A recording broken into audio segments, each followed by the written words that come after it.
Mãe, por favor, me salva. Em uma noite de temporal torrencial, minha filha, grávida de 7 meses, ensanguentada e descalça, bateu à porta do nosso café. Apenas porque suas origens são humildes. Sua sogra a arrastou para um depósito escuro e a espancou como um animal com um cabo de vassoura, até ela conseguir fugir. No instante em que viu o estado deplorável e terrivelmente agredido da minha filha, o olhar da mãe, que por toda a vida administrou silenciosamente um pequeno café, se transformou, tornando-se gélido como uma lâmina de gelo. Fizeram minha filha preciosa chorar lágrimas de sangue. Seus desgraçados, vou acabar com vocês de forma completa e definitiva. Tirando do fundo de um baú uma velha agenda de contatos, selada há 20 anos, qual será a verdadeira identidade desta matriarca e a arrogante e prepotente família do genro que humilhou a família da nora? Que tipo de inferno devastador experimentará no dia seguinte? Antes de começarmos, sua inscrição e o seu gostei, que você pode dar gratuitamente. E a ativação do sininho são uma força imensa para a nossa vida cor-de-rosa. Deixe um comentário dizendo de onde você está ouvindo. Então, vamos começar a história agora mesmo. Era tarde da noite. Uma violenta tempestade de vento e chuva castigava sem piedade o telhado do Recanto Sereno, um tranquilo café bistrô localizado no interior. Relâmpagos riscavam o céu e o som dos trovões ecoava ruidosamente, rasgando a escuridão da noite. Era uma madrugada silenciosa e lúgubre, quando todos na pequena cidade já dormiam profundamente. E foi nesse momento que alguém começou a bater desesperadamente na velha porta de madeira do café. Toque, toque, toque! Ao som abafado que atravessava o barulho da chuva, Carlos, que dormia no quarto dos fundos, abriu os olhos de repente. Levantando-se da cama, Carlos sacudiu gentilmente o ombro de sua esposa. Helena, querida, parece que tem alguém lá fora. Helena esfregou os olhos sonolentos, afastou o cobertor e levantou-se lentamente. Mas, no meio da noite, com uma chuva dessas, quem viria ao café a essa hora? O casal vestiu rapidamente casacos grossos e caminhou pelo corredor escuro até a entrada. As batidas na porta, que vinham de fora, estavam ficando cada vez mais fracas com o passar do tempo. Carlos, com cuidado, destrancou o pesado ferrolho e abriu a porta de uma vez. No momento em que a porta se abriu, o casal congelou no lugar. Pai, mãe, sua filha mais nova, Júlia, grávida de 7 meses, estava caída na soleira. O vestido branco e fino que Júlia usava estava horrivelmente encharcado com uma mistura de água, da chuva e sangue. Helena soltou um grito agudo e caiu de joelhos no chão frio de cimento, abraçando a filha. Júlia, o que aconteceu, meu Deus? Por favor, abre os olhos! As mãos de Carlos tremiam violentamente e seu rosto ficou pálido como papel. Querida, liga para o 192. Rápido, rápido.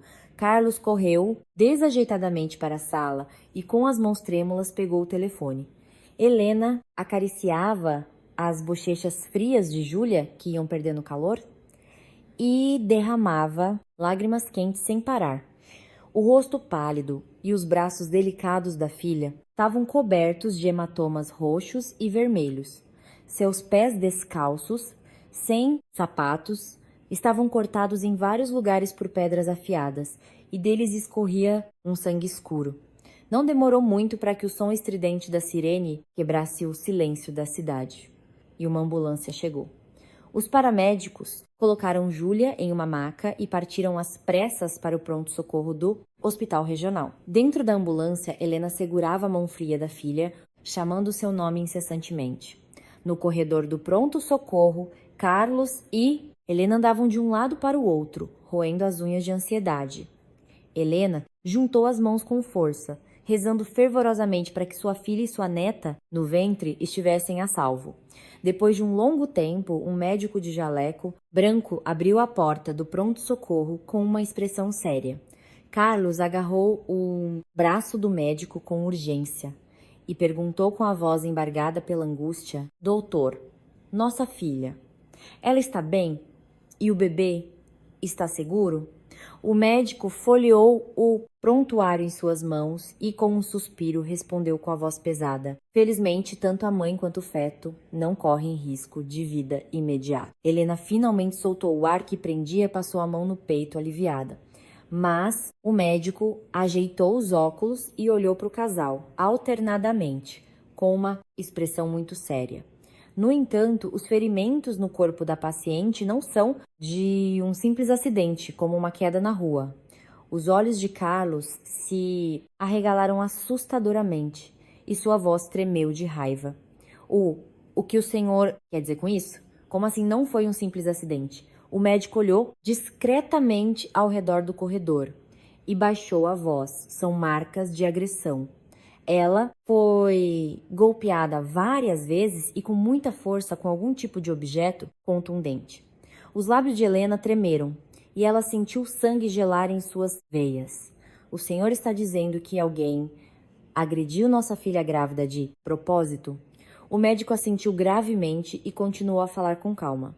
Nas costas e nos braços, há marcas muito claras de golpes com um objeto longo, como um bastão ou um cabo de vassoura. É melhor que os senhores registrem um boletim de ocorrência imediatamente e iniciem uma investigação.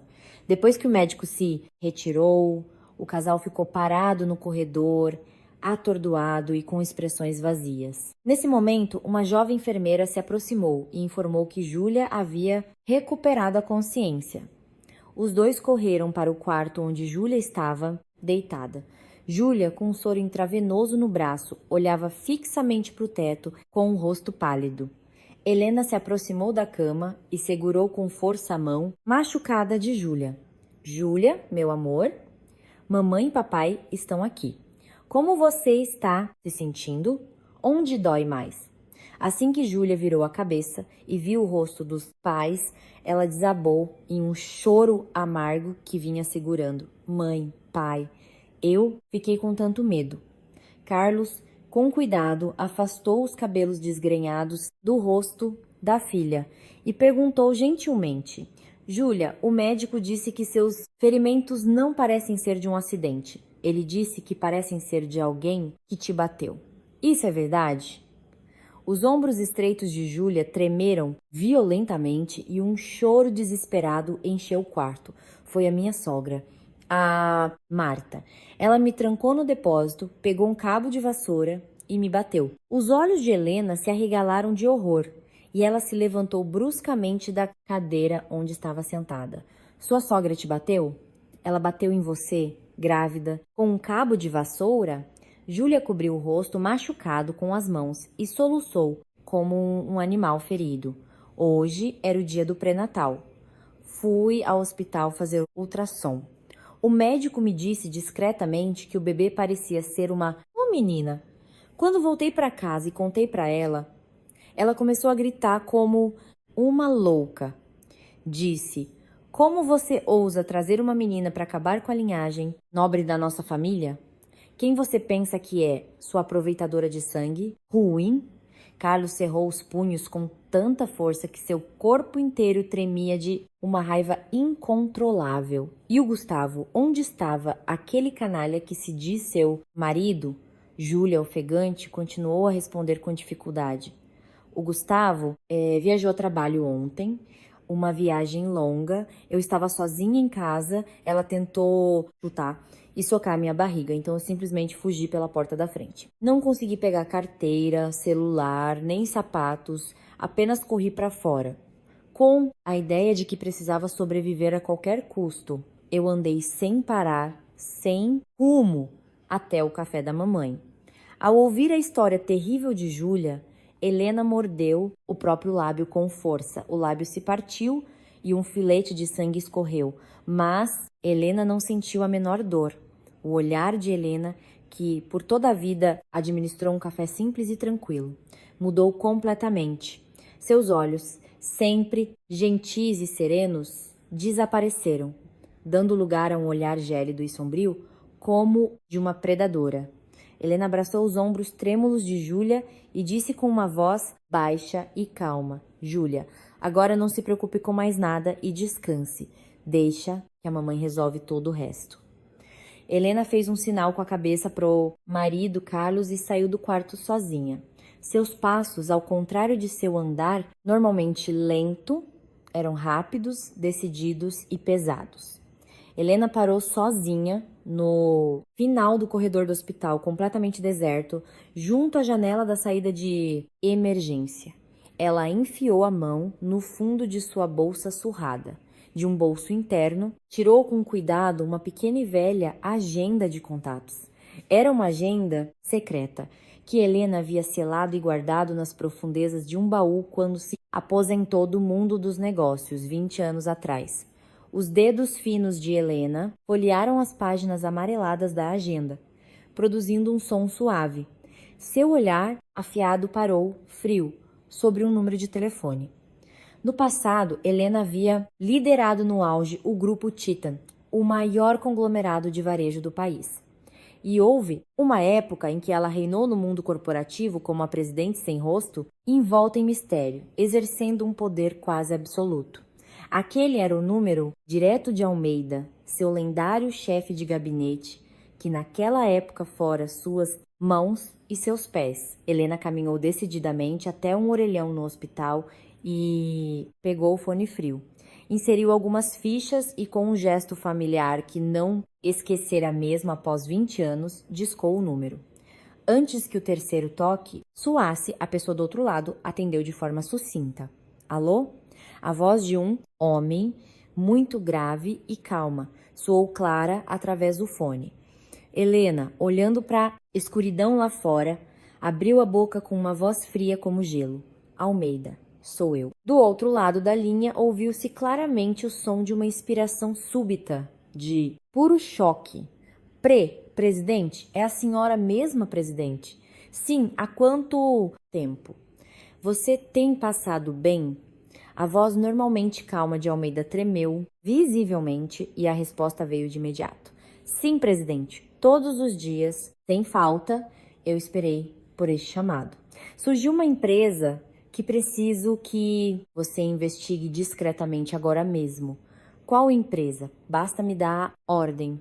Nos olhos de Helena, chamas de fúria silenciosa ardiam sem som. Logística Vanguarda. Provavelmente é uma terceirizada parasita do nosso grupo Titan. Entendido? Logística Vanguarda. Vou apurar a situação imediatamente. Levante todos os dados fiscais e contratos de subcontratação ilegais que eles cometeram nos últimos 5 anos. Vá até o fundo do poço e consiga os originais de todos os contratos firmados com o Grupo Titã. Traga tudo para mim. Não aceitarei um único erro, uma única brecha. Compreendido, presidente. Conforme suas ordens, terei tudo perfeitamente preparado e entregue até amanhã. Helena desligou o telefone com um gesto brusco e o fone bateu no gancho com um som pesado. Ela ajeitou suas roupas amassadas e voltou para o quarto da filha, tocando levemente no ombro de Carlos. Carlos, vendo o olhar transformado e feroz de Helena, acenou com a cabeça em concordância. Querido, assim que o dia amanhecer, comece imediatamente a preparar o processo de divórcio da Júlia. Pegue o laudo de corpo de delito com o médico e junte todas as provas necessárias para o tribunal. Carlos respondeu com uma expressão determinada, cerrando os punhos. Entendido. Aqueles que fizeram nossa filha preciosa chorar, lágrimas de sangue, eu não vou deixar-los em paz. Helena se aproximou silenciosamente da janela e olhou para fora. A chuva que castigara o telhado do café durante toda a noite começava a diminuir. Entre as nuvens escuras e densas, um fraco brilho avermelhado do amanhecer começava a surgir. E Helena, olhando para o rosto pálido de Júlia, fez um juramento de sangue em seu coração. Ela destruiria completamente até a raiz, a fortuna e a honra da família do genro que a desprezou. Ela os arrastaria para o fundo do poço e os esmagaria sem piedade. Sobre as silhuetas firmes dos pais, que guardavam silenciosamente o quarto de Júlia, a luz vermelha do sol da manhã começou a brilhar. A gigantesca tempestade de vingança contra a família do genro, que agira com arrogância e crueldade, embriagada por dinheiro e poder, estava se aproximando rapidamente. 3 dias depois que Júlia teve alta do hospital e voltou para a casa dos pais, à tarde, o pátio silencioso do Café Recanto Sereno foi preenchido pelo som barulhento do motor de um carro. Um reluzente carro de luxo importado, preto, entrou bruscamente e parou. A porta do motorista se abriu e o genro, Gustavo, saiu. Gustavo tapou o nariz, olhando ao redor com uma expressão de nojo. A porta do passageiro se abriu e Marta, extravagantemente vestida, desceu. Com uma voz estridente, Marta disparou contra o filho. Gustavo, a gente precisava mesmo vir pessoalmente a este fim de mundo com um cheiro de esterco? Não entendo por quê. Tenho que sujar meus sapatos caros nesse chão de terra. Bastaria mandar alguém jogar os papéis na cara deles que eles assinariam na hora. Gustavo, tirando a poeira da roupa, respondeu à mãe. Mãe, a assinatura nos papéis do divórcio precisa ser garantida para que o processo termine de forma limpa. Mandar alguém para lidar com uma mulher teimosa como ela só prolongaria as coisas. Tenha um pouco de paciência hoje. Marta apontou com o queixo para a placa desgastada do café e soltou uma gargalhada desdenhosa. Só de olhar para essa lojinha de quinta, que nem deve dar lucro, dá para ver o nível dessa família. Que tipo de luxo eu achei que teria ao aceitar uma filha de uma família pobre como essa, como Nora? O maior arrependimento da minha vida foi ter deixado aquela criatura entrar na nossa casa. Hoje vamos cortar os laços de vez e vamos arrancar dela o compromisso de desistir daquela criança na barriga também. Os dois, sem tirar os sapatos sujos de terra, entraram bruscamente no café. Helena, que limpava uma xícara na cozinha, olhou para Marta e Gustavo. Seus olhos, normalmente calmos, endureceram e se tornaram frios assim que os viu. E Carlos, que fechava uma janela, jogou o pano no chão e gritou com a voz cheia de raiva: O que vocês pensam que estão fazendo, invadindo o estabelecimento dos outros assim? Não tem o mínimo de educação? Marta ergueu os olhos e, apontando o dedo para o rosto de Carlos, retrucou: Educação? Foi a sua filha que não teve educação primeiro. Quem está querendo ensinar o que é a quem? Onde já se viu uma nora fugir no meio da noite só porque a sogra, como a pessoa mais velha, repreendeu um pouco. Se carrega uma menina que vai quebrar a linhagem da nossa família, deveria passar a vida toda de cabeça baixa como uma pecadora. Carlos cerrou os punhos e, tremendo da cabeça aos pés, aproximou-se de Marta. Você chama aquilo de repreensão? Trancar uma grávida num depósito escuro e espancar, lá com um cabo de vassoura, é repreensão? Isso não é repreensão, é tentativa de homicídio. É uma agressão que nem um animal faria. Marta, como se não acreditasse no que ouvia, pôs a mão na nuca e respondeu com descaramento. Ora, este velhote está me encarando? Que grande crime eu cometi por pegar uma vara para corrigir os maus hábitos da minha nora? Quem mandou ela ficar respondendo a cada palavra da sogra? Nesse momento, a porta de correr do quarto dos fundos se abriu e Júlia, com o rosto pálido, saiu com passos fracos. Em seus braços, os hematomas arroceados de dias atrás ainda eram visíveis. Júlia, com um olhar de ressentimento, encarou o marido, Gustavo. Gustavo, sua mãe me arrastou para o depósito e me bateu sem piedade com um cabo de vassoura. Desta vez, você também sabia, não é? Você sabia de todas as vezes como pôde fingir que não via? Enquanto eu fugia descalça, você não fez uma única ligação, você me abandonou. Gustavo desviou do olhar suplicante de Júlia e virou a cabeça para o lado, com as mãos nos bolsos. Ele se defendeu com uma voz covarde. Não fui eu que te bati. Com as minhas próprias mãos? O que você quer que eu faça? Se a minha mãe estava tão irritada, você deveria ter se ajoelhado e implorado por perdão. A mulher fica sendo teimosa sem motivo e acaba nisso. Não foi você mesma que procurou? Júlia, ouvindo as palavras descaradas do marido, deu uma risada de escárnio e chorou. Com a mão trêmula, ela acariciou sua barriga saliente e disse com uma voz cheia de tristeza: Gustavo, esta pobre criança na minha barriga é o seu único sangue. Como uma pessoa que está prestes a se tornar pai pode dizer palavras tão cruéis? Ainda bem que finalmente pude ver o fundo do poço que você é. Você é um monstro covarde e sem salvação, igual a sua mãe.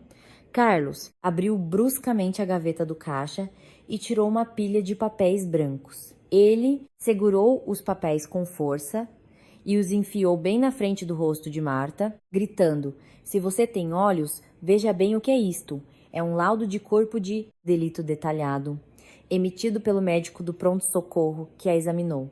Aqui está escrita toda a prova hedionda de que você espancou uma grávida em estado avançado como um animal. Hoje mesmo vou à delegacia e vou registrar uma queixa contra você por lesão corporal grave. Marta deu um tapa na mão de Carlos, que segurava os papéis, e com uma expressão de nojo soltou um bufo. Os papéis se espalharam pelo chão, caindo suavemente. Marta abriu o zíper da bolsa de couro que carregava e tirou um envelope. Ela jogou o envelope grosso sobre a mesa do café com um baque. Vá à delegacia, preste queixa, deite no chão e faça escândalo. Faça o que bem entender. Você acha que eu vou piscar um olho sequer com uma ameaça dessas? Aqui dentro tem um cheque de 50 mil reais. Confira e considere como acordo do nosso divórcio. Pegue este dinheiro e cale a boca da sua filha. E, se não se puser no seu lugar e continuar a se meter onde não é chamada, vai ficar sem nada, entendeu? O rosto de Carlos ficou vermelho. Seu peito subia e descia enquanto ele ofegava. Depois de quase matar uma pessoa, você acha que pode encobrir o crime com um dinheiro sujo? Quem você pensa que nós somos para humilhar nossa casa dessa forma? Gustavo, de pé com uma perna cruzada, dirigiu-se a Carlos com uma voz arrogante. Sogro, quando minha mãe está oferecendo dinheiro de bom grado, é melhor aceitar em silêncio e encerrar o assunto. O senhor não sabe o quão rica e grande é a logística vanguarda. A empresa do meu pai é a parceira número 1 do Grupo Titã, uma das maiores empresas do Brasil. Tentar nos atingir é como dar um soco em ponta de faca. É um esforço inútil. Marta ergueu o queixo e, olhando alternadamente para Carlos e Helena, acrescentou: Meu filho está certo.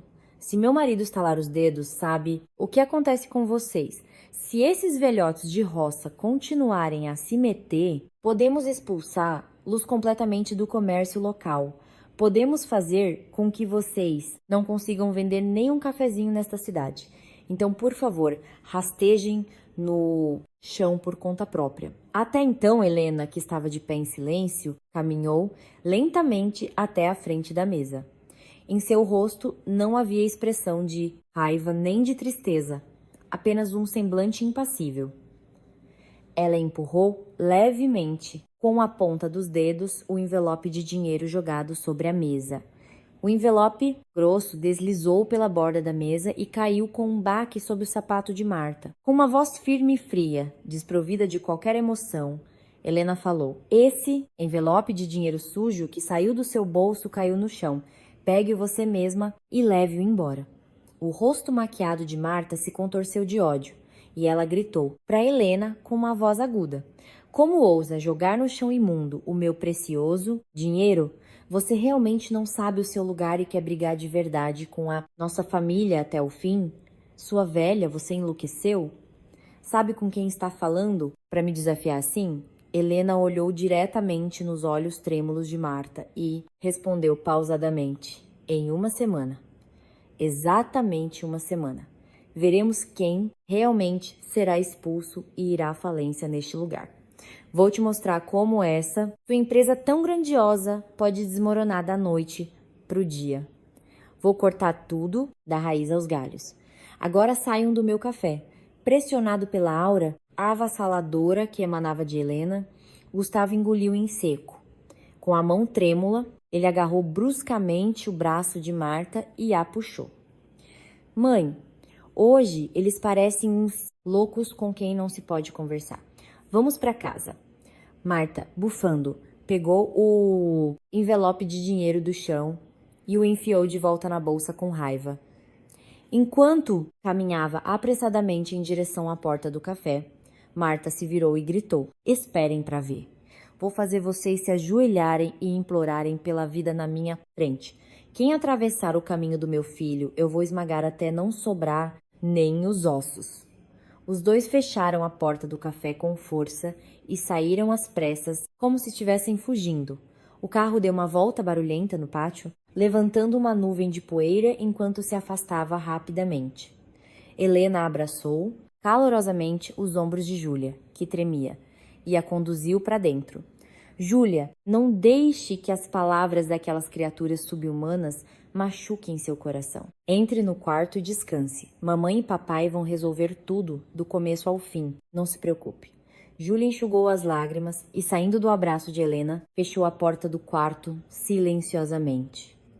Carlos, com uma expressão preocupada, olhou de lado para Helena. Querida, com eles agindo de forma tão descarada, como vamos lidar com isso? Helena, porém, olhava fixamente para a porta fechada do café, imersa em um profundo silêncio. Ao anoitecer, uma escuridão densa cobriu os arredores do café e o local foi tomado pelo silêncio.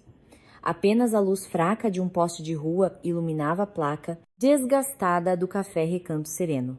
Helena trancou duplamente a porta da frente do café e, atravessando um corredor estreito e longo, foi para o quarto dos fundos. No meio do quarto escuro, com todas as luzes apagadas, o Sr. Almeida estava de pé, imóvel. Assim que Almeida viu Helena entrar, ele se curvou profundamente em sinal de respeito. Presidente, conforme suas ordens, reuni todos os documentos secretos da Logística Vanguarda sem faltar um único e trouxe tudo. Almeida colocou sobre a mesa uma pesada e grossa pasta preta que carregava. Ele abriu a trava da pasta e tirou de dentro uma pilha de livros-caixa. Ele empurrou os livros-caixa com deferência para frente da cadeira onde Helena estava sentada. Helena pegou os óculos da gaveta da mesa, colocou-os e começou a virar a primeira página. O som do papel farfalhando era o único ruído que preenchia o quarto silencioso.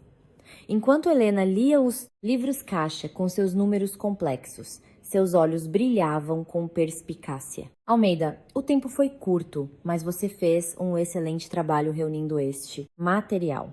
Analisando estes livros sujos, vejo que o preço pelos crimes que eles cometeram a vida toda é muito mais pesado do que eu pensava.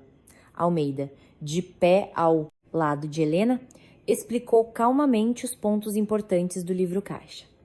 Nos últimos 5 anos, a Logística Vanguarda deixou de pagar deliberadamente os pagamentos devidos a seus fornecedores. Eles desviaram o dinheiro que deviam a pessoas indefesas para criar um caixa 2 substancial.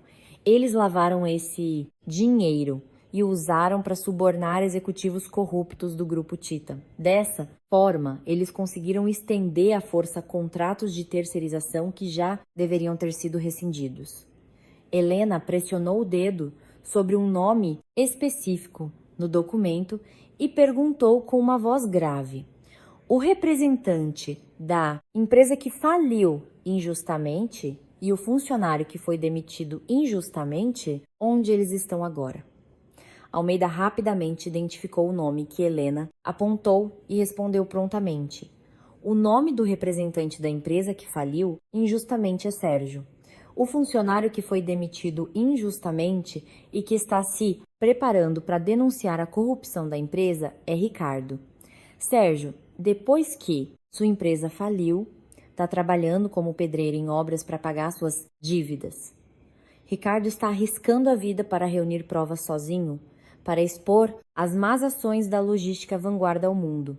Helena tirou os óculos lentamente, colocou-os sobre a mesa e acenou com a cabeça para Almeida.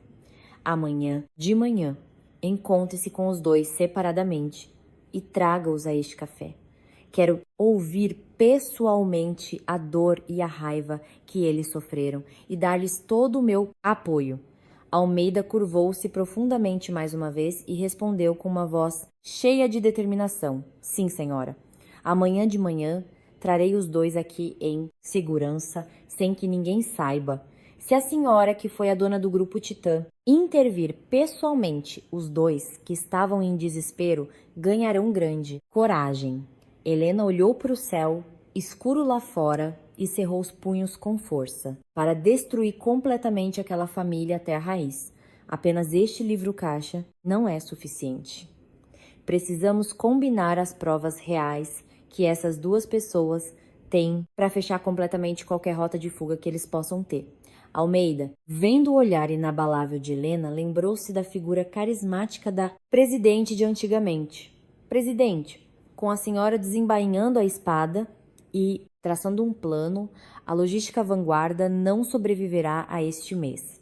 Helena tomou um gole do chá frio sobre a mesa e soltou um suspiro pesado. O crime de espancar minha filha preciosa com um cabo de vassoura e deixá-la na chuva não poderá ser pago em vida. Com minhas próprias mãos, vou cortar o sustento sujo deles e fazer-los apodrecer miseravelmente atrás de grades frias. Almeida arrumou a mesa, pegou a pasta vazia e saiu silenciosamente do quarto dos fundos. Helena ficou sentada sozinha no quarto escuro e vazio, examinando novamente os livros-caixas sobre a mesa. Em cada página, as lágrimas de sangue das vítimas injustiçadas acendiam um fogo gigantesco de vingança no coração de Helena. À noite, no pequeno café da cidade rural, que parecia tranquilo e pacífico, se aprofundava. Mas no quarto escuro daquele café, uma operação para a destruição completa da família do genro estava em andamento. Sob a liderança implacável de Helena, uma vasta rede de informações estava sendo tecida, completando uma teia de vingança da qual não haveria escapatória. Helena, lembrando-se das lágrimas de sua filha Júlia, que chorava amargamente com o rosto machucado, reafirmou sua determinação inabalável. Naquela noite, a afiada lâmina de sua vingança era apontada precisamente para os corações arrogantes de Gustavo e Marta. Uma semana se passou rapidamente desde o incidente no café. Dentro do escritório do presidente da Logística Vanguarda, Roberto suava em bicas, batendo com força na mesa. Ele afrouxou a gravata com um gesto brusco, pressionou o telefone contra o ouvido e gritou. Seu rosto estava vermelho e as veias de seu pescoço saltavam. Senhor gerente, como assim tenho que pagar todo o empréstimo hoje? Se até ontem estava tudo bem, nossa logística vanguarda é a parceira primária mais sólida do grupo Titan. Como podem congelar nossos fundos? Roberto, incapaz de controlar sua raiva, jogou o telefone com força sobre a mesa. Nesse momento, Gustavo abriu a porta do escritório, ofegante, e entrou correndo, pálido. Pai, estamos com um grande problema. O saguão do primeiro andar está um caos total. Os donos das empresas terceirizadas estão exigindo o pagamento atrasado, quebraram a porta de vidro e estão fazendo a maior bagunça. Os seguranças estão tentando contê-los, mas são muitas pessoas furiosas. Não sei até quando vão conseguir segurar. Roberto agarrou os cabelos com força e soltou um gemido. Os bancos, de repente, congelaram todas as contas jurídicas da nossa empresa. Tentei entrar em contato com o pessoal do Grupo Titã desde a manhã, mas ninguém atende. Alguém está deliberadamente e cruelmente cortando o nosso fluxo de caixa por todos os lados. Naquele momento, Marta abriu a porta do escritório e jogou sua bolsa cara no sofá. Ela se jogou no sofá, bufando, e disparou com uma voz estridente. Querido, todos os meus cartões foram bloqueados. Como um cartão VIP pode ser bloqueado, passei a maior vergonha na frente de um monte de gente na loja de departamento, disseram que o limite foi excedido e fui expulsa. Que raio de desgraça é essa? Gustavo, com o rosto pálido e as pernas tremendo, interveio, inquieto. Pai, se continuar assim, a logística Vanguarda vai à falência esta semana. Será que devemos recorrer a um agiota?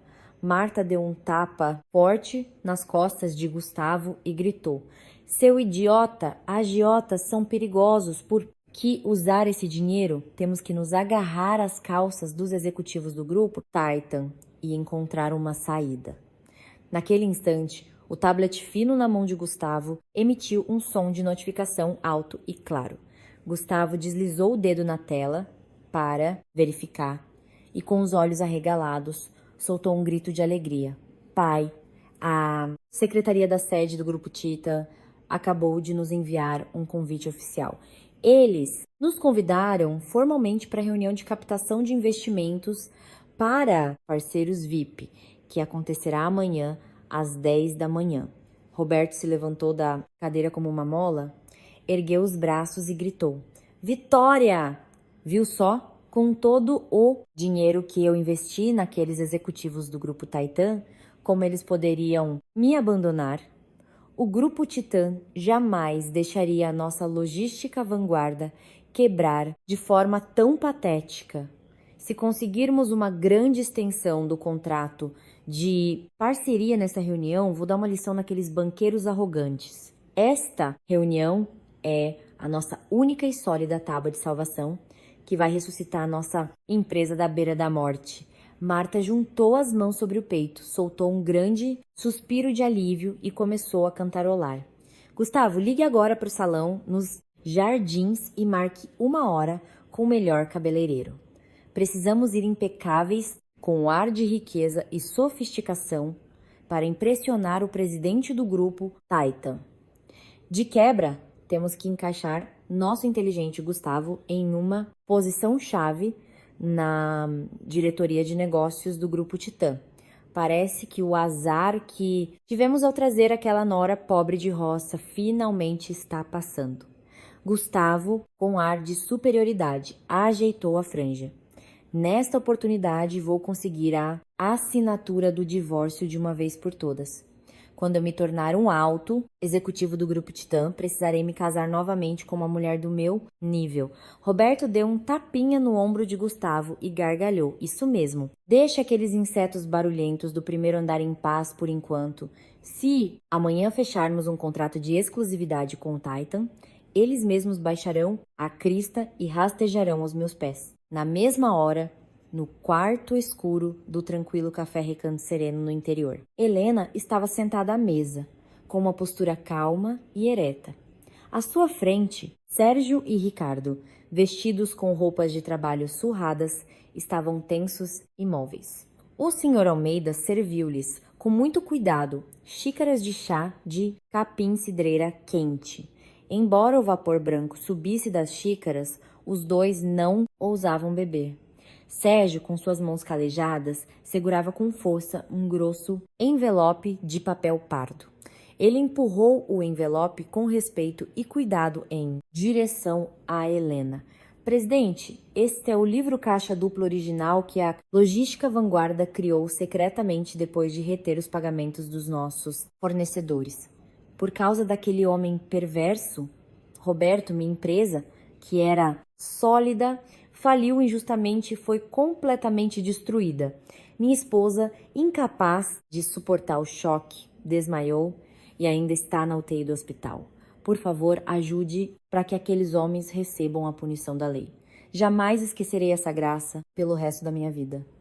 Helena sentiu gravemente e, tirando o livro caixa amarelado do envelope, começou a examiná-lo lentamente.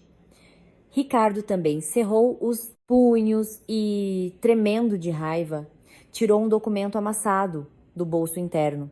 Este é o termo de confidencialidade que eles forçaram a família a assinar para encobrir um acidente fatal com uma empilhadeira no armazém no ano passado. Um colega nosso, jovem e inocente, morreu injustamente, mas Roberto calou a boca da família com dinheiro. Eu fiquei tão indignado que reclamei com a empresa e fui demitido injustamente. estas são as provas cruciais que arrisquei minha vida para conseguir secretamente. Helena, lendo cada palavra do documento que Ricardo apresentou, brilhou com um olhar frio e penetrante. Em cada folha de papel, a profunda dor e os suspiros de pessoas indefesas que choraram lágrimas de sangue estavam impregnados. Helena tirou lentamente seus óculos de leitura e, dirigindo-se aos dois homens, falou com uma voz grave e firme. A terrível injustiça que vocês sofreram, eu vou garantir que seja completamente reparada. Com essas provas que vocês trouxeram arriscando suas vidas, podemos trancar a família de Roberto no fundo da prisão para sempre. Vou usar meu nome para garantir que vocês recuperem suas vidas normais. E a empresa que lhes foi tirada injustamente. Portanto, não tenham mais medo nem passem noites em claro com o coração pesado, escondendo-se. Sérgio e Ricardo, ouvindo as palavras firmes, confiáveis de Helena, curvaram a cabeça e derramaram lágrimas quentes.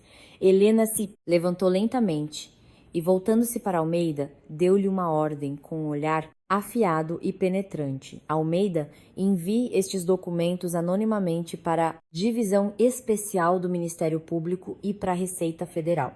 O momento em que os investigadores invadirem a sede da Logística Vanguarda para busca e apreensão será exatamente o instante em que eu subirei ao pódio da sala de reuniões. Não permita um único segundo de erro, nem a menor brecha. Aperte a coleira podre daqueles homens perfeitamente. Almeida curvou-se a 90 graus e respondeu com uma voz firme e poderosa. Sim, senhora. Conforme o plano perfeito da presidente, todos os preparativos serão concluídos de forma impecável. A partir daquele momento, a família de Roberto não verá mais a luz do dia. No dia seguinte, pela manhã, em frente ao imponente e luxuoso edifício da sede do Grupo Titã, no coração da cidade, Roberto, Marta e Gustavo apareceram, vestidos com os mais finos ternos de grife e joias cintilantes. A aparência miserável e trêmula de quem estava à beira da falência no dia anterior havia desaparecido completamente. Os três estavam embriagados por um sentimento de vitória. Gustavo, um passo à frente do pai, Roberto, esticou os ombros e entrou no saguão com passos arrogantes. A enorme sala de reuniões, capaz de acomodar centenas de pessoas, brilhava ofuscante sob a luz de um lustre suntuoso. Na tela, gigante que preenchia a parede, o imponente logotipo azul do Grupo Titan estava projetado. A sala estava lotada, sem um único lugar vago, com representantes de inúmeras empresas parceiras e jornalistas ávidos por uma matéria. A família de Roberto sentou-se arrogantemente na primeira fila, no centro, nos assentos reservados para os parceiros de maior destaque. Roberto cruzou uma perna e, sentado de forma desleixada, dirigiu-se aos representantes ao redor com um ar de superioridade, falando em voz alta. Ah, senhor Andrade, ouvi dizer que sua empresa de fornecimento está passando por dificuldades. Será que hoje você vai conseguir sobreviver sem ser demitido? Quanto a nós, é óbvio, não é? Sem a nossa sólida rede de distribuição da logística vanguarda, em quem o Grupo Titan poderia confiar? Se superarmos bem esse boato de crise de falência, eu subirei a uma posição de destaque na diretoria do Grupo Titan. Se não quiserem ser expulsos de forma miserável, é melhor se prepararem para se curvar a nossa logística vanguarda hoje. Marta também se deliciava com os olhares de inveja ao redor, abanando-se elegantemente com um leque caro. Meu Gustavo é tão instruído e inteligente que vai assumir um grande negócio do Titan. Então é melhor vocês o tratarem bem. A propósito, ouvi dizer que a lendária fundadora do Grupo Titã subirá ao pódio hoje. Alguém aqui já viu pessoalmente? Eu também a verei pela primeira vez hoje. Só ouvi boatos de que é uma velha muito exigente e rabugenta. Gustavo, gabando-se, limpou a garganta ruidosamente e ajeitou sua gravata de seda. Mãe, meu pai tem tanto talento para os negócios que a própria presidente confiará nele em primeiro lugar e o tratará com grande deferência. Hoje é um dia histórico em que nossa família se tornará intimamente ligada, como uma verdadeira família, a família mais rica deste país. Às 10 horas em ponto, o som grave e profundo de um sino ecoou pela grande sala de reuniões. O burburinho das pessoas cessou instantaneamente e uma tensão palpável tomou conta do ambiente. A pesada porta de bronze na frente da sala de reuniões abriu-se lentamente para os lados com um longo som de atrito. Cerca de 10 seguranças robustos, vestidos com ternos pretos impecáveis, entraram em formação controlando os arredores da sala.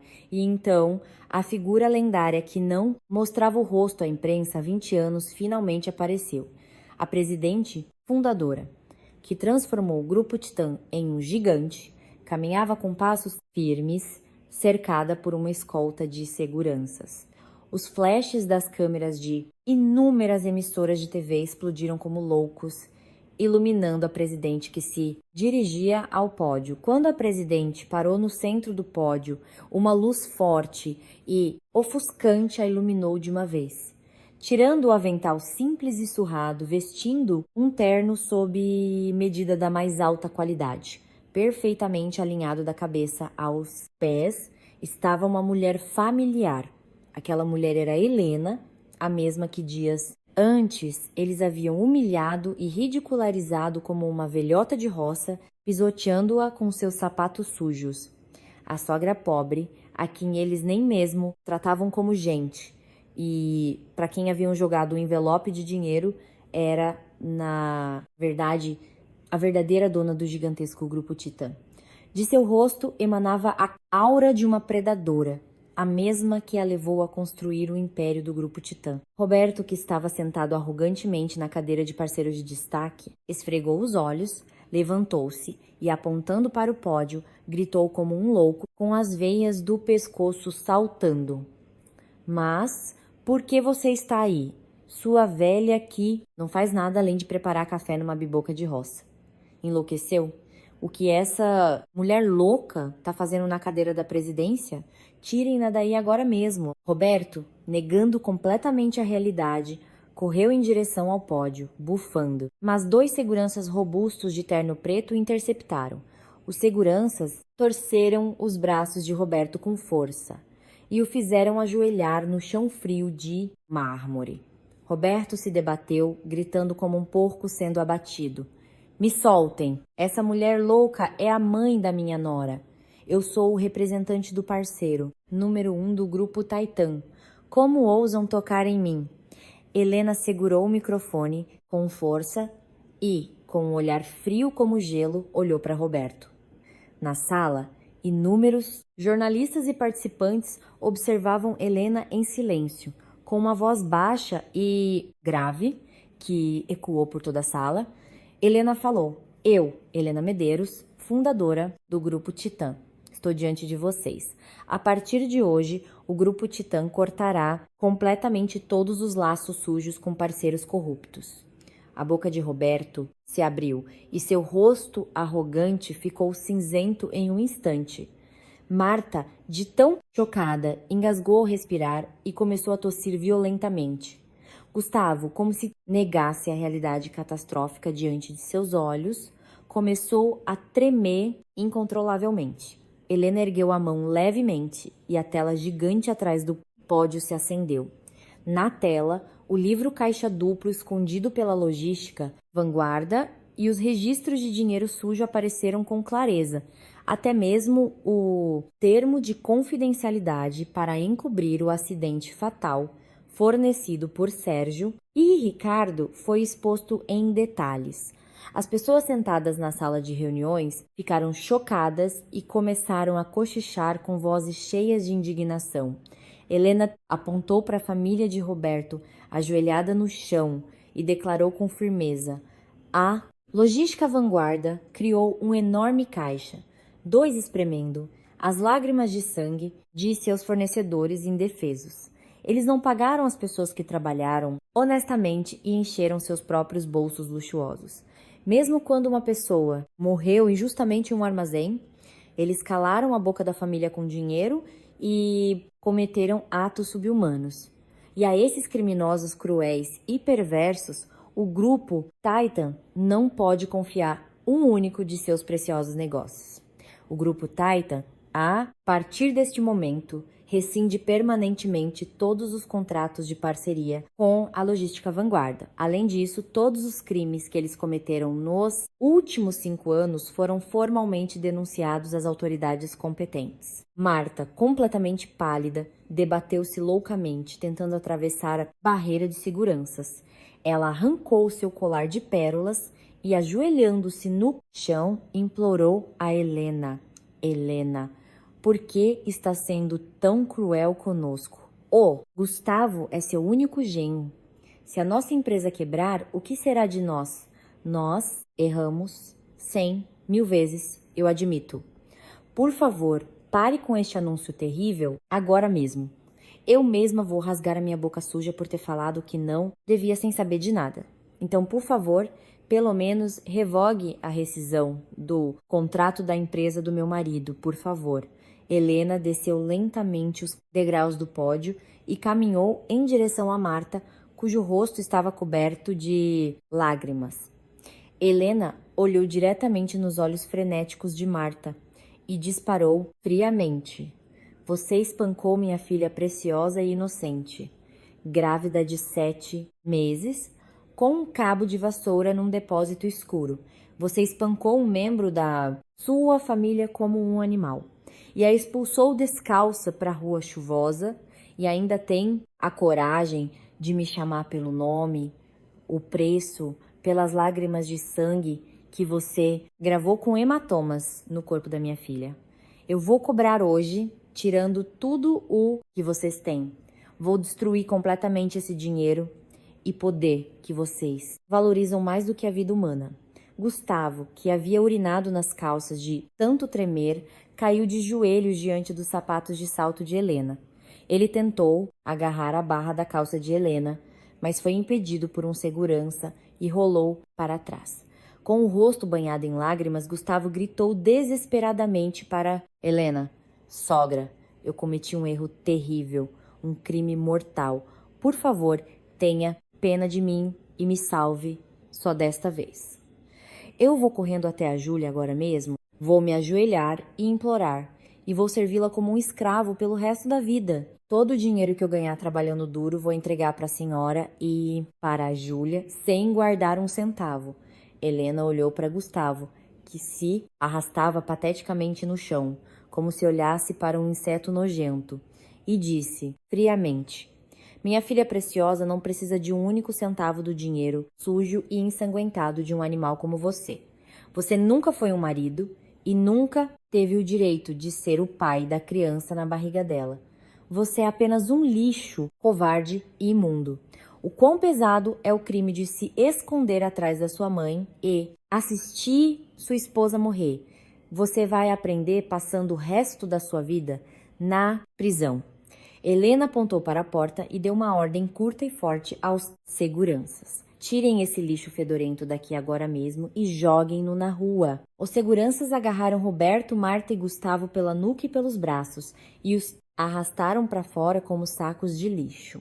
Os 3 gritavam de forma patética e horrível, enquanto eram arrastados pelo longo corredor de mármore expulsos do prédio luxuoso. Marta, sem perceber que seu sapato importado caro havia caído, caiu de bruços no chão frio de cimento e chorou, batendo no chão.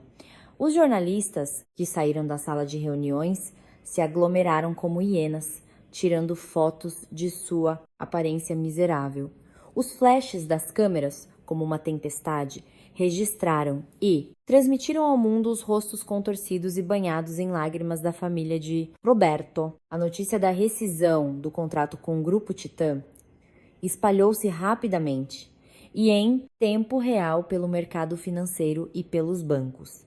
As notas promissórias de milhões de reais que a Logística Vanguarda havia emitido no mercado começaram a ser protestadas, levando a uma falência em cascata. Os bancos, sentindo o cheiro de dinheiro perdido. Imediatamente bloquearam todas as contas jurídicas da Logística Vanguarda para recuperar seus empréstimos. O celular no bolso do terno de Roberto tocava incessantemente. Com as mãos trêmulas, Roberto finalmente atendeu o telefone e a voz furiosa do gerente do banco explodiu. Senhor Roberto, pague imediatamente os 3 milhões de reais que você pegou emprestado do nosso banco até o final da tarde de hoje. Com a rescisão do contrato com o Titan, o valor da garantia da sua empresa virou pó. Precisamos recuperar o dinheiro imediatamente. Roberto, espumando pela boca e cuspindo saliva, gritou ao telefone como um louco. Senhor gerente, me dê 2 dias, não, só um dia de prazo. Eu consigo o dinheiro com a agiota se for preciso. Eu vendo o prédio comercial que eu tenho e pago tudo. Por favor, salve a minha pele. O telefone foi desligado abruptamente. Roberto, em desespero, jogou o celular no chão com força.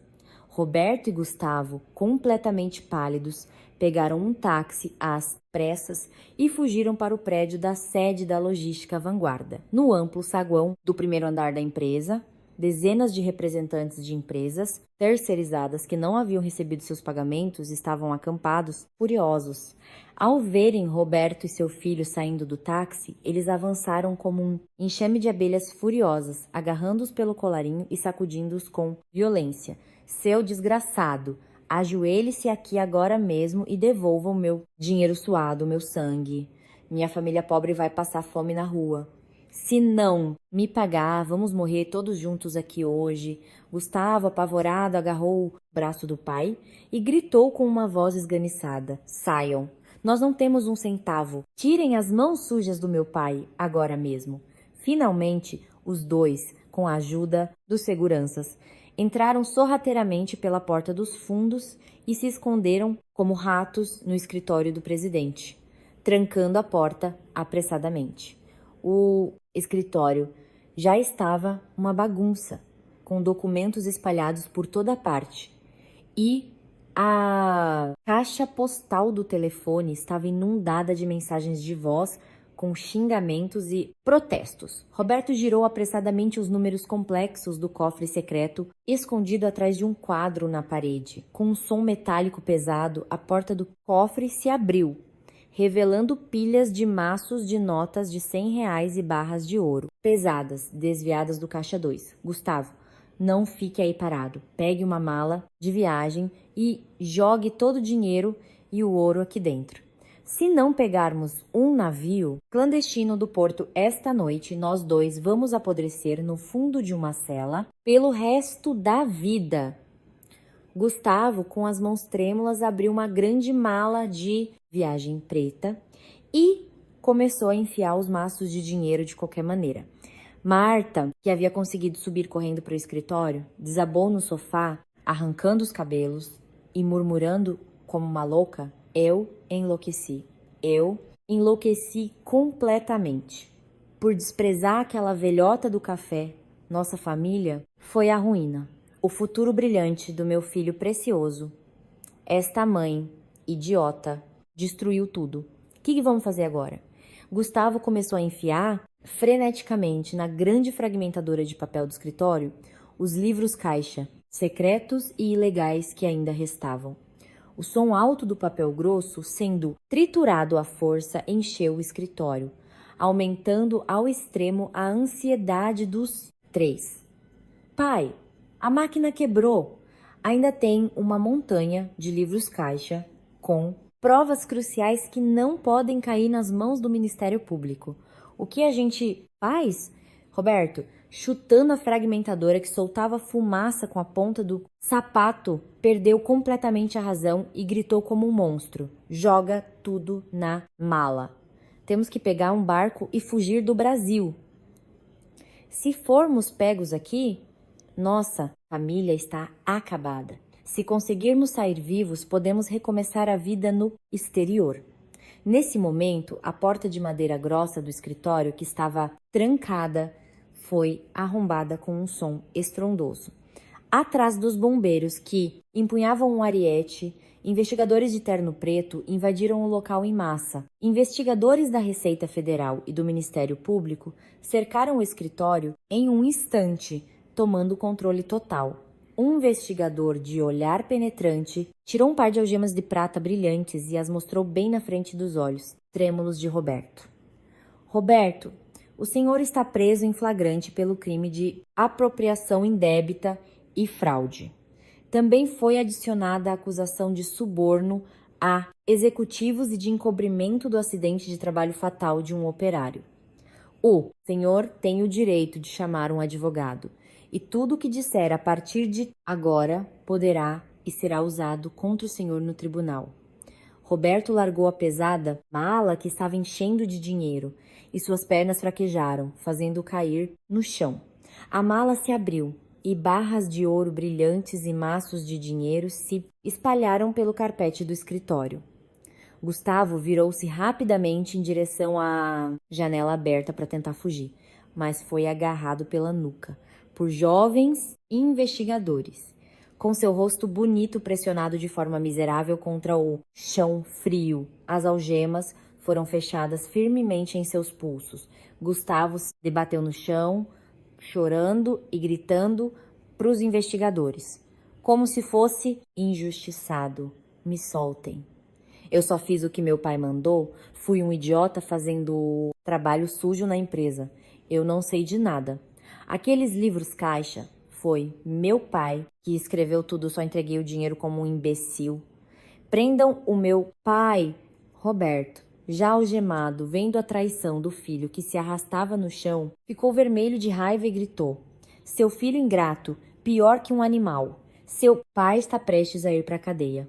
E você está se debatendo para se salvar? Sozinho? Como eu te criei para você jogar toda a culpa em mim? Você vai apodrecer na prisão comigo. Os dois, junto com a enorme quantidade de livros caixa não triturados e o dinheiro espalhado como prova, foram arrastados para fora da empresa de forma miserável. Marta também foi classificada como investigada pelo crime de lesão corporal grave contra uma gestante e foi levada por policiais femininas, com os braços seguros. As pessoas das empresas terceirizadas, reunidas no saguão do primeiro andar, jogaram lixo que haviam preparado na família de Roberto. Ovos crus voaram em arcos e explodiram na testa de Roberto, e tomates podres sujaram de vermelho a roupa de grife de Marta. As câmeras de inúmeras emissoras de TV que aguardavam no local transmitiram ao vivo para todo o país a sua queda completa e terrível. A imagem humilhante e triunfante da família de Roberto, de cabeça baixa e com algemas de prata, foi a primeira notícia de todos os jornais da noite. O castelo sujo e ganancioso que eles construíram a vida toda com as lágrimas de sangue dos outros transformou-se em cinzas sopradas pelo vento em um único dia. Na mesma hora, no topo do edifício da sede do Grupo Titã, que se erguia no coração da cidade movimentada, no escritório da presidência, Helena estava de costas para a sala, de pé em frente à enorme janela de vidro, observando silenciosamente os carros que pareciam brinquedos na cidade abaixo. O senhor Almeida se aproximou silenciosamente por trás de Helena e, curvando-se profundamente, relatou com uma voz calma: presidente, o Ministério Público acabou de informar que prenderam Roberto e Gustavo em flagrante no escritório. Eles apreenderam como prova a enorme quantia de dinheiro com a qual tentavam fugir para o exterior e os livros caixas secretos originais. Marta também foi algemada e levada para a delegacia pela acusação de agredir a senhora Júlia. Helena, sem desviar o olhar frio da janela, respondeu com uma voz muito calma: bom trabalho, Almeida. Agora, aquele lixo nojento e imundo não terá escapatória e receberá o julgamento severo da lei. Aqueles arrogantes que, confiando no dinheiro e no poder, tratavam as pessoas como insetos insignificantes, chorarão lágrimas de sangue no chão frio da prisão. Eles apodrecerão em agonia, esmagados pelo peso de seus crimes terríveis, sem nunca mais ver a luz. Helena lembrou-se profundamente do rosto de sua filha mais nova, Júlia, que a abraçou, e chorou amargamente no hospital, com o rosto coberto de hematomas. A vingança completa e implacável contra aqueles que infligiram uma ferida indelével no corpo e na alma de sua filha mais preciosa finalmente foi um sucesso. A contraofensiva fria da mãe idosa, que desembainhou a espada novamente para proteger sua família, terminou da maneira mais espetacular e brutal. Um sorriso leve e triunfante se formou nos lábios de Helena, e um silêncio pacífico preencheu o escritório da presidência enquanto o sol se punha, no dia seguinte, após a prisão do marido e do filho. Alguém apareceu cambaleando no pátio do café. Era Marta, que teve todos os seus bens confiscados e foi jogada na rua da noite para o dia. Seus cabelos, antes penteados de forma elaborada, estavam emaranhados com folhas secas e poeira, e seu casaco de grife estava rasgado em vários lugares e manchado de lama. Em seus pés, em vez de sapatos caros, ela usava chinelos velhos e desiguais que encontrou. Marta começou a bater na porta de madeira fechada do café com os 2 punhos, como uma louca. Helena, por favor, abra a porta. Eu imploro. Eu passei a noite claro, tremendo na rua. Fui à falência da noite para o dia e não tenho para onde ir. O grito desesperado e agudo de Marta quebrou o silêncio da manhã rural. Pouco depois, a pesada porta do café se abriu e Helena e Carlos saíram. Helena não usava mais o terno de alta costura do dia anterior, mas sim suas roupas simples de sempre. Assim que Marta viu o rosto de Helena, ela caiu de joelhos no chão frio de terra e começou a bater a testa no chão duro, sem parar. Helena: não, presidente. Eu enlouqueci, estava velha e senil, cega pela ganância. Eu não reconheci sua filha preciosa e a humilhei. A tratei mal. Mesmo que eu tivesse 10 bocas, não tenho desculpas. Sou uma velha desprezível. Por favor, retire a queixa na delegacia. E eu passarei o resto da vida varrendo o pátio do seu café como uma serva. Helena olhou para Marta, que se prostrava e chorava, com um olhar frio e gélido. No rosto de Helena não havia o menor traço de compaixão ou qualquer hesitação emocional. Carlos, com os braços cruzados atrás das costas, disparou contra Marta com uma voz fria. Nossa família não quer trocar uma única palavra com pessoas terríveis e cruéis como você, nem por um segundo. Saia da nossa casa agora mesmo. Marta agarrou a barra da calça de Carlos e se agarrou a ele desesperadamente, gritando como uma louca. Por favor, meu amigo, salve a vida desta velha tola e miserável. Meu marido e meu filho estão tremendo de medo na cela da delegacia, porque meu marido e meu filho têm que pagar pelo crime que eu cometi contra a Nora. Por favor, pelo menos revogue a rescisão do contrato com o Grupo Titã. E eu me enforco agora mesmo. Helena chutou com a ponta do sapato a mão de Marta, que agarrava a calça de Carlos. Marta rolou de forma patética e feia no chão de terra, soluçando e chorando alto. Nesse momento, a porta de correr do quarto dos fundos do café se abriu e Júlia saiu lentamente. Júlia segurava com as 2 mãos, de forma calorosa e preciosa, sua barriga pesada e saliente. Seu rosto parecia muito mais corado e sereno do que quando ela caiu ensanguentada dias antes. Marta, ao ver Júlia, rastejou de 4 como um animal até chegar perto dela. Marta esfregou as mãos e, com a expressão mais lamentável do mundo, implorou a Júlia. Júlia, minha querida, a mãe cometeu um pecado mortal, imperdoável. Quando te bati com o cabo de vassoura no depósito escuro, foi porque eu perdi a cabeça por um momento. Pense na sua preciosa neta na minha barriga e, por favor, perdoe a mãe. Se você disser uma única palavra para presidente, pedindo para nos salvar, nossa família poderá se reerguer em segurança. Se o Gustavo for para a cadeia, a criança na sua barriga se tornará uma pobre órfã de pai. Marta estendeu a mão para agarrar a saia de Júlia, mas Júlia deu um passo para trás. Júlia olhou para Marta, que se prostrava, e respondeu com uma voz firme e fria.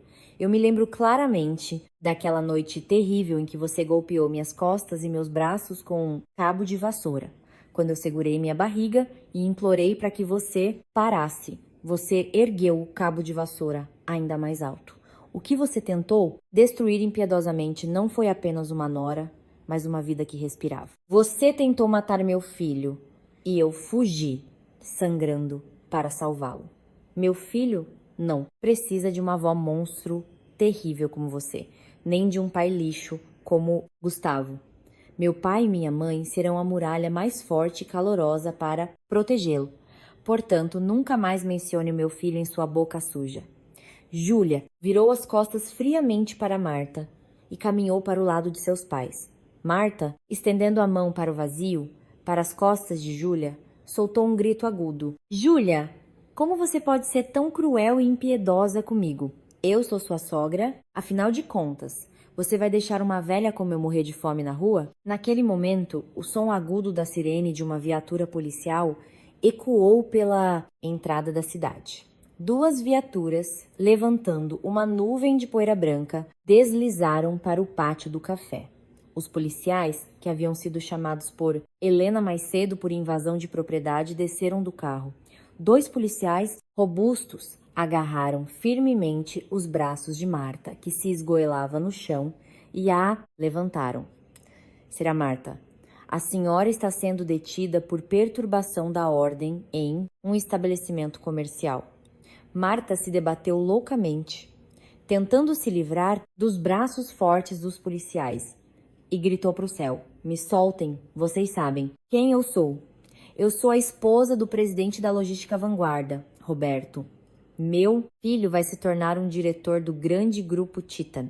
Como ousam tocar no meu corpo precioso? Mas os policiais com desdém não lhe deram atenção e a empurraram rudemente para o banco de trás da viatura. A porta da viatura bateu com um estrondo, trancando-se firmemente. Dentro da viatura estreita e escura, com grades nas janelas, Marta sentiu na pele, com todo o seu ser, a sua situação. Ela que havia pisoteado sua nora como um inseto, agora estava sendo levada algemada do pátio da casa da família dela, enquanto Marta batia a cabeça na janela e chorava como um animal.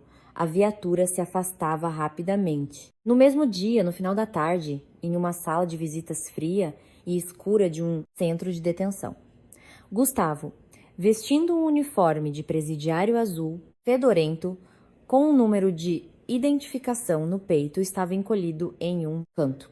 Seus cabelos, antes penteados de forma elaborada, estavam desgrenhados e havia sombras escuras e profundas sob seus olhos.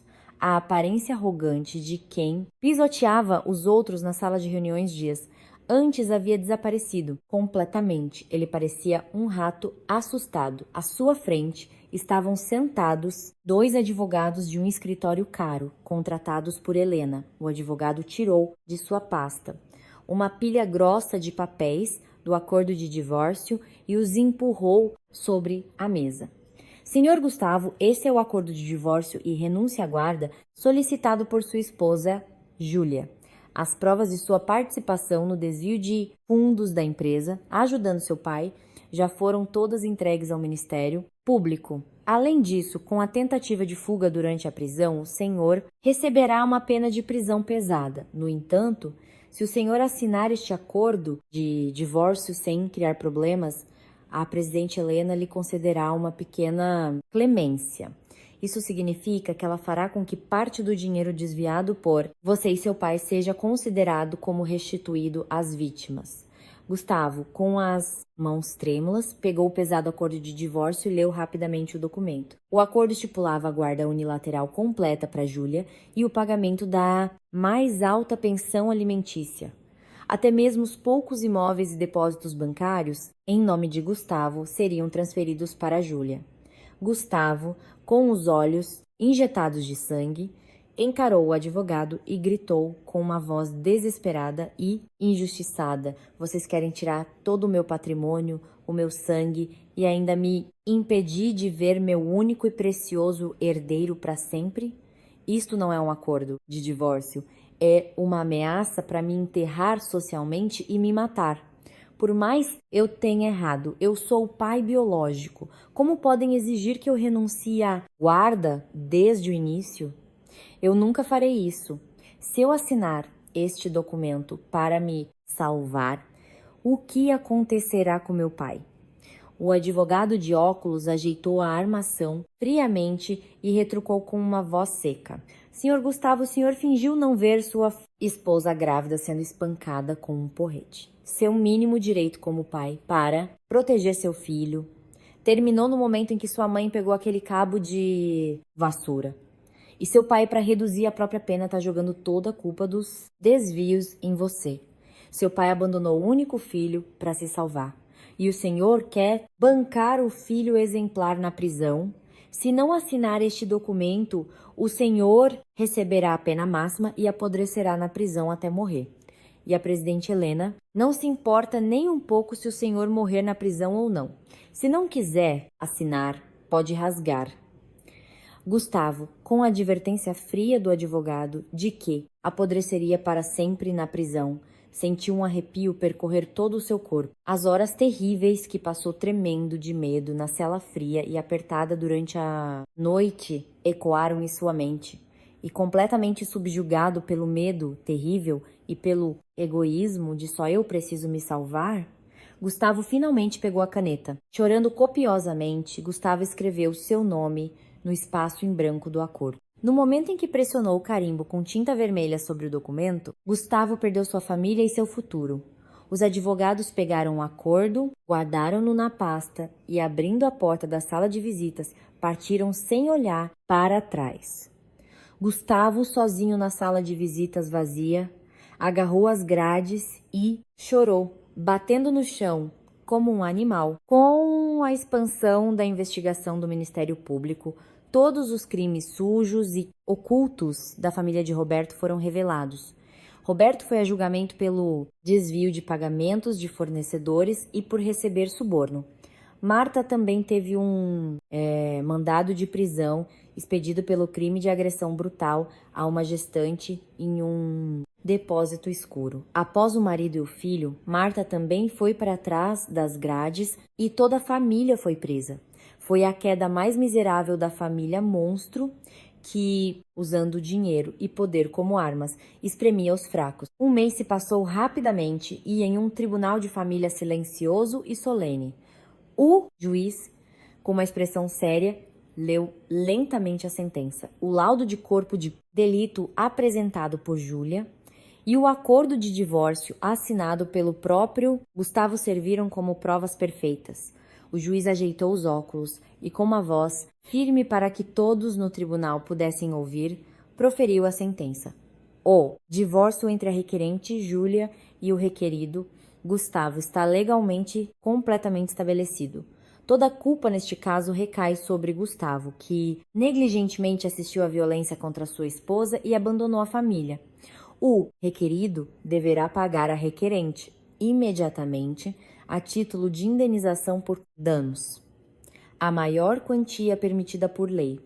A guarda e o poder familiar da criança no ventre serão exercidos exclusivamente pela mãe Júlia de forma permanente. A família do requerido está proibida de se aproximar da requerente e da criança, que nascerá para sempre. O pesado martelo de madeira do tribunal bateu 3 vezes com um som claro e nítido. A mais forte barreira de proteção da lei, que protegeria Júlia para sempre daquela família terrível, foi solidamente erguida. Todos os procedimentos legais de divórcio foram concluídos de forma perfeita e revigorante.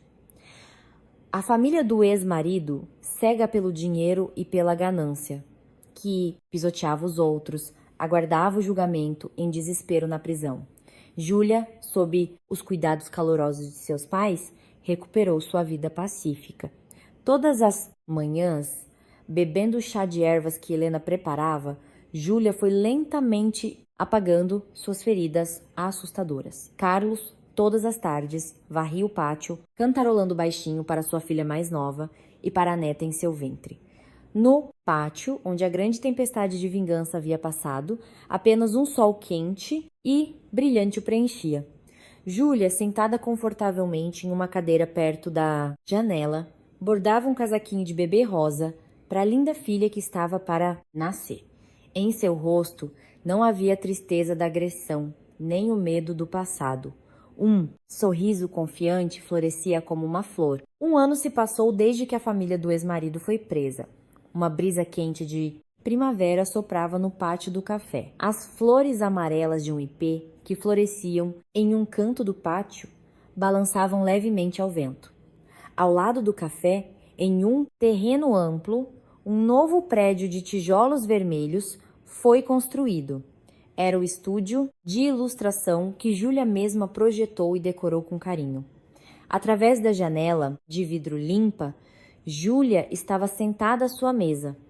Ela movia o pincel diligentemente sobre uma tela, aplicando cores. O rosto de Júlia era completamente diferente daquele de um ano atrás, quando ela caiu ensanguentada. Suas bochechas estavam coradas e saudáveis, e seu rosto estava cheio de uma energia brilhante. Enquanto pintava sob a luz do sol da primavera, um sorriso se espalhou pelos lábios de Júlia. No tapete macio no chão do estúdio, ouvia-se o riso de um bebê. A filha de Júlia, Sofia, que nasceu em segurança, brincava com um brinquedo nas mãos. Júlia colocou o pincel sujo de tinta no pote de água e se aproximou lentamente do chão. Ela pegou Sofia nos braços e beijou suas bochechas gordinhas. Minha Sofia. Enquanto a mamãe trabalha, você brinca direitinho sem reclamar. Mamãe terminou de desenhar o vestido que você vai usar na sua festa de um aninho. Quando você crescer, mamãe vai ler todos os dias os livros de histórias que ela desenhou para você. Sofia, com sua mãozinha, tocou a ponta do nariz de Júlia e riu alto. Naquele momento, a porta do estúdio, que estava fechada, se abriu silenciosamente e Helena entrou. Usando um avental branco, Helena carregava uma bandeja de prata com chá de ervas e pão de queijo. Helena colocou a bandeja cuidadosamente na mesa e pegou Sofia no colo. Júlia, desenhar coisas bonitas é bom, mas tome um chá e descanse um pouco.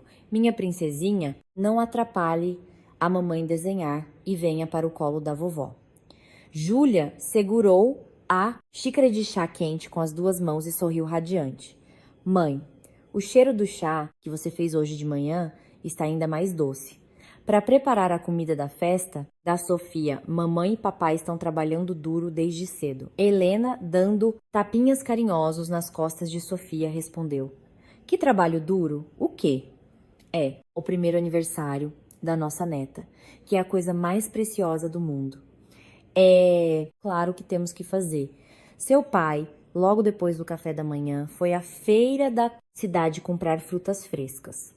Daqui a pouco, os convidados de São Paulo chegarão para comemorar a festa. Júlia deu uma mordida num pão de queijo e acenou com a cabeça. O senhor Almeida, o senhor Sérgio e o senhor Ricardo disseram que viriam todos hoje, não é? Se eles não tivessem nos ajudado, como teríamos superado aquela situação terrível? Helena olhou para o céu claro e sem nuvens lá fora e respirou fundo. Eles apenas recuperaram com coragem o lugar que lhes foi tirado injustamente. As pessoas que fazem os outros chorarem lágrimas de sangue acabam caindo no inferno. Naquele momento, da televisão ligada na sala do café, ouviu-se a voz de um âncora de telejornal. Helena e Júlia, com Sofia no colo, saíram do estúdio e foram para a sala do café. Na tela da televisão, no centro da sala, a família de Roberto aparecia nas notícias. Vestindo uniformes de presidiários azuis e de cabeça baixa, os três estavam sendo levados ao tribunal. Em seus pulsos, pesadas algemas de prata estavam firmemente fechadas. O rosto de Marta, que antes se orgulhava de sua aparência luxuosa, estava tão envelhecido que era irreconhecível. Os cabelos de Gustavo, antes bem arrumados, estavam ralos e suas costas estavam curvadas.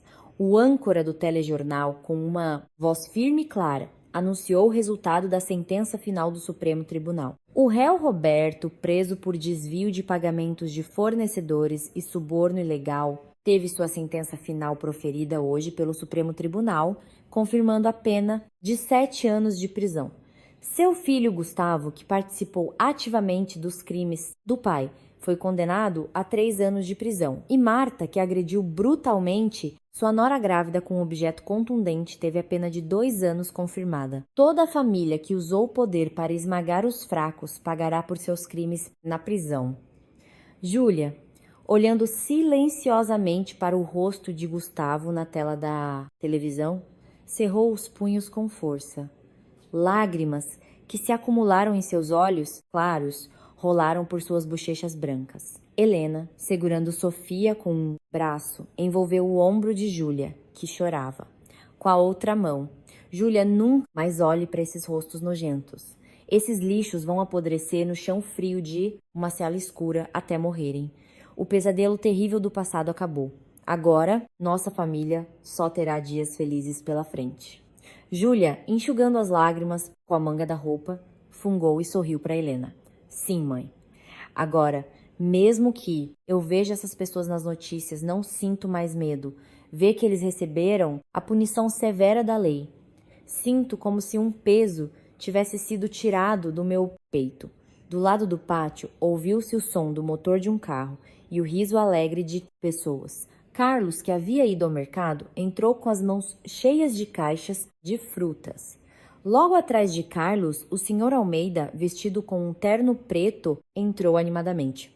Ao lado de Almeida, Sérgio e Ricardo estavam de pé, segurando grandes caixas de presente. Helena e Júlia, com rostos muito felizes, abriram a porta e foram ao pátio para recebê-los. Almeida, ao ver Helena no pátio, curvou-se profundamente em um gesto de respeito. Presidente, a senhora tem passado bem, com saúde e tranquilidade, neste lugar de ar puro? Helena se aproximou e, dando um tapinha no ombro largo de Almeida, respondeu com um sorriso confortável. Almeida, eu deixei a gestão do Grupo Titã toda para você e me aposentei. Você deve estar sofrendo muito. Para demitir os executivos que receberam suborno do Roberto e limpar a empresa, você deve ter suado a camisa. Almeida endireitou as costas e, com uma voz orgulhosa e forte, relatou no pátio. Presidente, graças ao caminho que a senhora abriu, todos os executivos que receberam suborno foram para a prisão. Agora, nosso Grupo Titan renasceu como uma empresa de primeira linha, transparente e limpa. Tudo isso graças à sua decisão corajosa, presidente. Os funcionários da sede a respeitam profundamente. Helena acenou com a mão no ar e, com um ar tímido, riu baixinho. Isso tudo é história antiga. Agora eu prefiro viver como a dona de um café e a avó da Sofia. Vocês vieram de longe desde cedo. O trânsito deve estar ruim. Entrem logo no café. Sérgio colocou cuidadosamente no pátio um carrinho de brinquedo embrulhado em papel prateado. Ele agarrou as mãos grossas de Carlos e, com os olhos vermelhos, disse com a voz trêmula: Senhor, jamais esquecerei, por toda a minha vida, que o Senhor salvou a minha empresa, que havia falido por causa do Roberto. Depois de assinar um contrato de exclusividade com o grupo Titan, os empréstimos bancários que estavam bloqueados foram todos liberados. Graças à presidente e ao senhor, minha esposa, que estava doente, recuperou completamente a saúde. Agora ela está mais saudável do que antes e vem todos os dias para a empresa cuidar da contabilidade com muito esmero. Carlos apertou as mãos ásperas de Sérgio e respondeu com uma voz forte e alegre: Ora, senhor Sérgio, foi porque o senhor viveu ajudando os fracos e sendo uma pessoa boa que o céu o ajudou. Saber que a saúde da sua esposa se recuperou me deixa tão aliviado e feliz como se fosse comigo. De agora em diante, não seja enganado por vigaristas e faça sua empresa crescer forte e grande. Ricardo também entregou a Júlia uma caixinha com um anel de ouro para Sofia e riu alto. Eu também fui recontratado como funcionário efetivo do Grupo Titã e vou para o escritório de cabeça erguida. Quando fui inspecionar a antiga empresa, a Logística Vanguarda, como gerente da sede, todos ficaram chocados. Os canalhas que maltratavam os fornecedores, sob o comando do Roberto. Eu mesmo me encarreguei de demitir todos. Tudo isso graças à senhora Júlia e à presidente.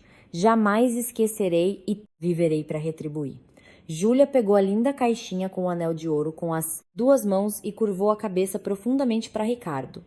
Não, de forma alguma. Foi graças ao Senhor que teve a coragem de reunir as provas perigosas, trabalhando para o Senhor Roberto. Se não fossem as provas que o Senhor arriscou a vida para coletar, como eu teria saído daquele túnel escuro?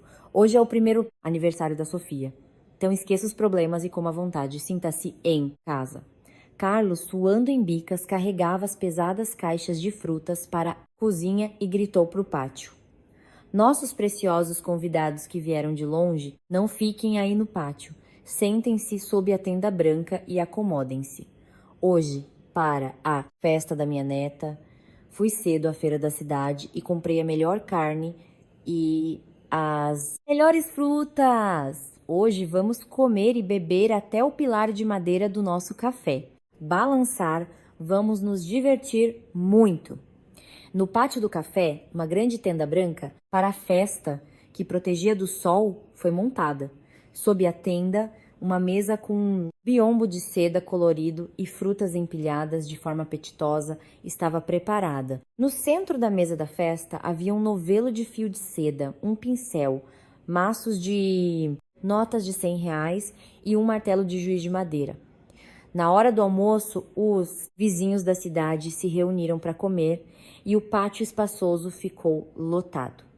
Os idosos da cidade, vestidos com suas melhores roupas, seguraram as mãos de Júlia e a consolaram por suas dificuldades.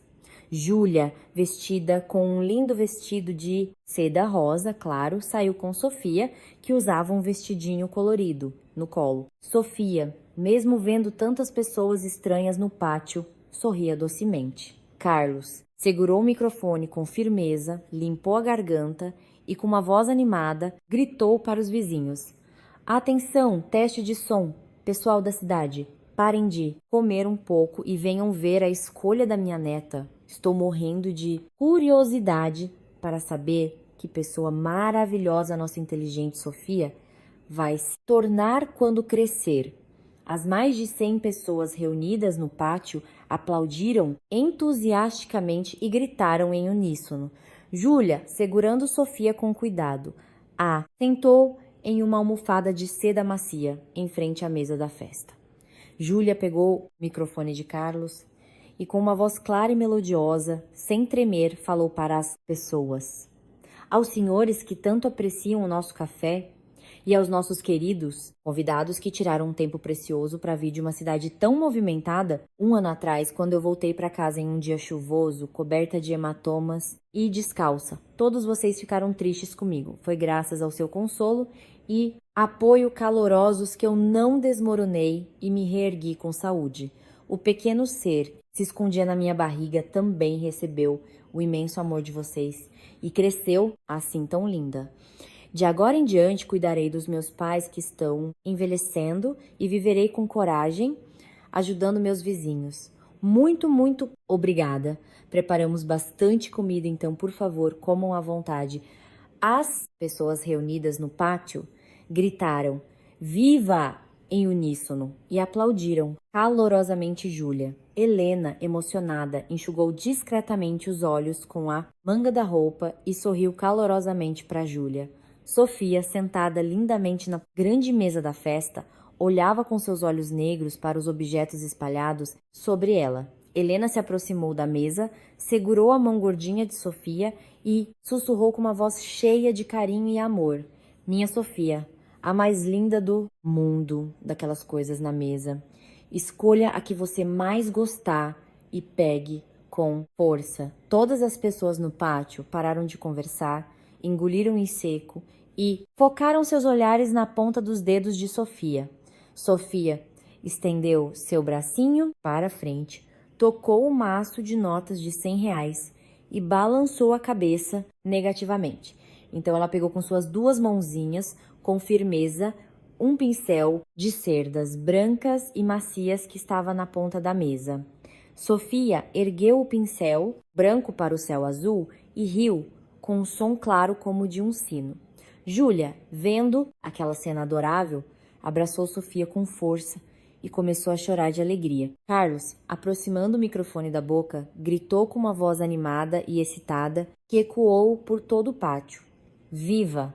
Nossa Sofia puxou a mãe desenhista e parece que vai se tornar uma grande artista mundialmente famosa.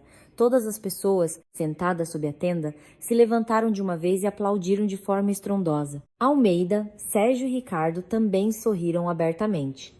E, erguendo os braços, acenaram para Sofia com um pincel branco. Helena, emocionada, abraçou calorosamente o ombro de Júlia, que chorava e sorriu com bondade. No rosto da nova família, que superou completamente as adversidades, uma liberdade e paz completas se instalaram profundamente, em contraste com o final sombrio e devastador da família de Roberto, que envelheceria na cela fria e escura da prisão, presa no arrependimento e no desespero. O amplo pátio do Café Recanto sereno brilhava mais do que qualquer outro lugar no mundo. O sol quente da primavera enchia cada canto do pátio de luz. E o som do riso feliz das pessoas se espalhava até o céu. Júlia, segurando preciosamente Sofia com o pincel, ficou ao lado de seus pais firmes, Carlos e Helena. O fotógrafo da cidade apontou a câmera, ergueu a mão e com uma voz alegre e animada gritou: agora, a família mais feliz do mundo. Todos olhem para a lente e sorriam bem grande. 1, 2, 3. Júlia, em direção ao céu azul sem nuvens, sorriu o sorriso mais claro, radiante e bonito do mundo. O rosto sorridente e brilhante de Júlia, Carlos e Helena, que superaram completamente as nuvens escuras e cruéis, foi eternizado com o som do clique da câmera. A vida verdadeira e perfeita da família, que lavou todas as feridas dolorosas, iniciou um novo capítulo deslumbrante e belo. A história revigorante que preparamos para hoje termina aqui, assim como a família de Júlia, que suportou uma forte tempestade. Em nossas vidas também, um dia quente de primavera finalmente chega. A verdade simples de que se você faz os outros chorarem lágrimas de sangue, um dia isso volta para você. É mais uma vez percebida. E eu torço sinceramente para que cada dia de vocês, nossos inscritos, seja sempre cheio de uma felicidade radiante e brilhante, cor-de-rosa. Se alguém ouviu minha história até o final, por favor, deixe um comentário dizendo: ouvi bem, até agora foi a vida cor-de-rosa. Obrigada. Tchau.